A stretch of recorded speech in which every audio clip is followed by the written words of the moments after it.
এইবাৰ অখিল গগৈ পূৰ্বতকৈ বহুত মানে শান্ত হৈছে। যোৱাবাৰৰ যদি প্ৰচিডিংবোৰ চায় এইবাৰ বহু মানে শান্ত হৈ আছে। আৰু তেখেতে এনেও কিছুমান কথা কৈ দিয়ে, যেনেকৈ যোৱাকালি তেওঁ এছেম্বলিত কৈ দিছিলে যে চাই ক'ব নোৱাৰে যে 178ত আছে, ৰুলত আছে, কিন্তু তাত আকৌ আছে চাই ক'ব পাৰে যদি অধ্যক্ষই যদি পাৰ্মিশ্যন দিয়া থাকে।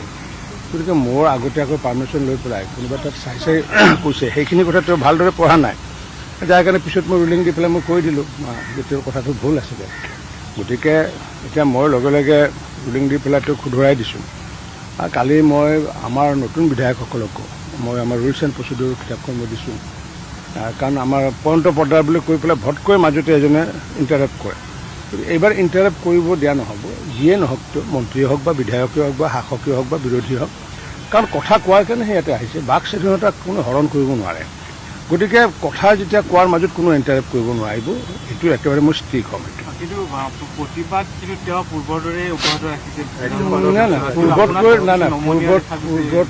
পূৰ্বতকৈ তেওঁৰ প্ৰতিবাদৰ যিটো হেৰিয়া তেওঁৰ মানে বহু মানে এইবাৰ কম মই যিটো দেখিছোঁ, বহু কম দেখিছোঁ।